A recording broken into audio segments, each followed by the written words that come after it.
It's noon on Peacock, but it is 5 o'clock somewhere, possibly where I just was. I have no idea. I'm punch drunk, kids. He's Connor Rogers. I'm Matthew Berry, and I went to this is my last 24 hours. I'm in Los Angeles. I'm at SoFi Stadium. Me and Jay Croucher do the Fantasy Football Happy Hour with Matthew Berry, served by Applebee's there from the stadium. Then I go on national television, okay? And I recommend Allen Robinson. Okay, great. Then I watch Allen Robinson do all the things. He runs a bunch of routes. He was out there. He ran a bunch of routes, played a bunch of snaps. A lot of them. A lot of snaps, I think over 60 snaps. Oh, yeah. Ran almost 50 routes. Got 2 targets, including one that was at literally the last play of the game when it was over. Then I got in a plane, took the red eye home, then got in a car and drove an hour through New York rush hour traffic in the morning to here. Yeah, you said home, not home. I mean, no, I mean like to JFK. Yeah. I live in Connecticut, but so I took the red eye from LA to JFK, then took a car through rush hour traffic to get here. I'm wearing a hat for people that are listening because, it's unfortunate is I don't have a lot of hair, as we've talked about. You've got this good head of lettuce, but I don't, even though I have a little bit of hair, like it just doesn't look good right now. So I'm wearing a hat, and now I'm here, punch drunk. And I'm wearing a shirt that was hanging in my office because I thought I had another shirt and I've lost it somewhere. Like I'm so punch drunk, dude. No. Like I got here and like I left my luggage in my car, but I thought I grabbed a clean shirt to bring in, and then I got here and I'm like, where's the shirt? And so it's either in my car or it's like in the NBC parking lot, and I'm a disaster. So we'll see if I make it through this show without getting fired. The way that I think fantasy managers are feeling about Cam Akers and Allen Robinson today. On a milk carton. Dude. Lost. What the heck? Wild. The Cam Akers one is alarming because it just felt like he wasn't in the stadium for a long time. Like you said with Allen Robinson, we could see him out there. A couple times he was open, not getting targets. Cam Akers, I think that's where we have to start here. Let's start with Cam Akers here. Now, look, he was on my hate list in the preseason. Yep. I said, this is going to be a committee. He's hurt. I'm nervous about Cam Akers. I had him much lower than consensus. So if you have Cam Akers on your team, it's on you. That one's not on me. Just be clear about that. That one you guys need to own yourself, because if you listen to me, you wouldn't have had to deal with Cam Akers last night. 5 snaps out of 32 first half plays. 5 snaps. 3 total carries, 0 yards. Head coach Sean McVay, quote, "It was a tough night for us, and it was a poor night in terms of the overall decision making from my standpoint, and that's something I'm looking forward to correcting." None of that says hey, we want to get Cam Akers. It's coach more speak. It's all just right. It's total coach speak. Whatever you paid for Cam Akers, it was too much.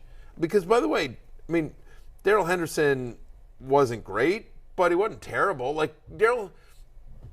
got more than 0 yards. Yes. He got more than 0 yards. Now, Kieran Williams got injured early in the first half. Now it looks like he's going to be out for some time. So they may need Cam Akers. But if they need, he's going to need more than the 3 total touches that he got last night. That much is clear. I don't know that you can, next week, we will see.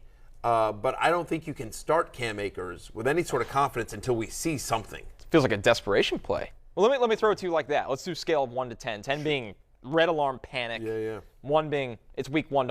Week 1 lies. Where are you on Cam Akers on that 1 to 10 scale? You were low on him on the summer. Yeah, I was just going to say. So I'm at a. Well, here's the thing. At this point, you have to throw ADP out. I was low on him in the preseason because it's what he cost to acquire versus what it's going to cost to get Darrell Henderson. I just think are wildly different, and Henderson's the much better value. But at this point, whatever, he's on your roster. It is what it is. So I would say panic level 7.5, 8. Yeah, that's high. Because look, we have not seen him be good at football since he came back from injury. It was a miracle. Wow, he came back, but then he was bad against Tampa Bay in that playoff game. Like, he was brutal, dude. Like, nothing that he did last year, once he came back from injury, is inspiring. And then this performance, you're like, where's the Cam Akers we saw as a rookie? The return rate for running backs coming off this injury, Achilles. Yeah. Not to play doctor. This is very simple stuff. Coming off Achilles, it's abysmal. And then let's factor in, how bad did that offensive line look last night? They got dominated. Moved off every snap. Crushed like a grape. Yep. Like that. Yep. There. Yeah. Like that's almost what it flew looked out of the like. seat. That's what it looked like. Exactly. Yeah. Exactly. Like you weren't expecting it. Yeah. You weren't expecting it. Pancake. You weren't Matthew expecting Berry, it. one pancake. Right. I'm just saying, you weren't expecting it. Here's how bad it was. That's what the Rams' offensive line looked like, and they were, in theory, expecting it because they're lining up and they see Bills players across from them, and you'd think they'd be like, I wonder what's going to happen. You'd think I bet they're going to try to come at us. Yeah. And so they're expecting it, and they still got moved off the way you did there. Absolutely. And I was, to just be fair, I was not ready. No, you weren't. If I was, well, it's maybe a different story. It's a different story. And this is what they are, right? They're not a team where you're looking at, all these injuries are going to get healthy. It might not be a better. I mean, I'm taller than you. You are taller than me. I'm old. Make no mistake. But you have dad strength. I have dad strength. Don't ever underestimate dad strength. I have a dad bod core, is what I'm talking about. Dad strength is a difference maker. 100%. Yeah. Like I would just try to imagine that you're trying to get to my kid, and then there's no way you're getting through done. me. Yeah, done. 1,000%. I'm the Rams O-line. I would focus on your hair and your boyish good looks, and I'd be like, F this guy. Boom, boom. Allen Robinson. If there's one positive of last night, and I think there's only one. If there's one positive last night, it's that you, Connor Rogers, were not in front of 19 million people recommending him. So I was home on the couch. Yeah, exactly. You're clean. Hiding. You're right. Yep. I, on the other hand, F and A. Like, I'm so pissed. Can I tell you real quickly? Please. Allen Robinson. I'm so, because it's football night in America, right? And I'm so excited to make my debut, right? Like, this is, I did the Hall of Fame game, but this is like the regular season. Yep. It's the first game. Like, the freaking Rock is there. Like, it's the whole thing. Like, the highest people at NBC were there. Like, all the muckety mucks, all the suits are there. And so I'm there on the field. It's super cool. And the first thing I do is they want me to, the thing was like pick a Rams off. We're talking off Cooper Kupp. Do you want to take Cooper Kupp or do you want to do something else? I'm like, Cooper Kupp, that feels obvious. It's a chalk pick, yeah. Yeah. You're better than Robinson. Apparently not. Take the chalk. Take the chalk. Taken the chalk. Eat the chalk. What exactly? Give me that chalk. Where's that chalk? I want that chalk. Freaking A. I'm so pissed. Anyway, so I recommend Allen Robinson. The hit looked good, sounded good, but if you go back and listen to it, you're like, well, none of that happened. All right, he runs a ton of. He's out there for almost every snap. 65 of 67. So he's in it. It was only 2 snaps that he was off, and I think he ran over 50 routes. Like I want to say it was 55 off the top of my head, but like he was. And I just I was watching the replays. I haven't gone back and looked at the L22 or anything like that. But just from replays, it'd be like he's open. Because I'm and so I don't understand. It's one of 3 things. It's his lowest number of fantasy points since Week 9 in 2019. This is a guy that was a trendy preseason sleeper. I was all in. Like I'm asked and answered. I'm totally confident in this guy. It's like bad call last night, and at the moment looking like a bad call in the preseason on me. As I tweeted last night. I hope you listened to me on Cam Akers, and I hope you ignored me on Allen Robinson. The part of me, it's one of 3 things, I think, and maybe it's a combination, Connor, and you tell me. Yeah. But I feel like part of it was they were playing deep. And they're like, we'll give you the dink and dunk stuff. That's the Bills. We're the Bills. We're going to give you the dink and dunk stuff, especially because we've got these young, inexperienced corners, no Tre'Davious White. So we don't want to put them on an island. We're just gonna zone it up, and we're just gonna whatever. We'll give up the dink and dunk stuff, and we think our line's going to be good enough to dominate Matthew Stafford and not give him enough time to throw, which by the way did happen. Yep. Stafford looked like he was in Detroit. It really did. If you changed the uniform, you would think it was the Lions in 2014. Yeah, 1,000%. So tough time to throw, and maybe the arm. They say he was okay. The motion was different. There was some weird wind-up going on that we haven't seen with him. So let's move this forward now. What do we do if you've got Allen Robinson? For me, I'm staying put. Again, you may not want to start him again, but no Van Jefferson. It was really just Kupp and Higbee, and the offense looked awful. And for all, I mean, first time Sean McVay. By the way, I also picked the Rams. Good job, Barry. Like me and almost everyone on Football Night. Shout out to Chris Sims and Rodney Harrison. They both picked the Bills. The rest of us stupidly picked the Rams. First time Sean McVay's lost a home opener in his career. First time I think in 7 or 8 years that the Super Bowl champion. Blake will keep me honest on this. The first time I think in 7 or 8 years that the Super Bowl champion has lost on opening night. Anyway, to me, what's encouraging is the number of routes and the number of snaps, and that they don't have anyone else. Like at least with the running backs, they have Henderson. Yes. Like that. They need Allen Robinson to work. So I'm not ready to throw in the towel just yet, but it certainly looks like he was poor. It was not good. I think the glass half full here is that you have to keep in mind is they were playing the Bills, who are the Super Bowl favorites right now. They are a defense that is built on the zone coverage. That's what they do. That's what they are. Allen Robinson's a guy that his job is to win against man coverage. Go up, beat your defender, win one-on-one contested catch situations. That's the glass half full, is that the bounce back here to me is a pretty clear picture. I think he'll be okay. I hope so too. But much more positive. Oh, yeah. Stefon Diggs, Josh Daniels, Josh Allen and Stefon Diggs, but friend of the podcast, Stefon Diggs. Absolutely. Right, Yeah, Sack's underwear on the way. It looks like, what the Bills did? They Stefon'd the gas. They did step on the gas. Yeah. Yes. So those guys were first-round picks. They returned. Like, listen, you're going to love it. Gabriel Davis, somebody else we talked up a lot this preseason. Yeah.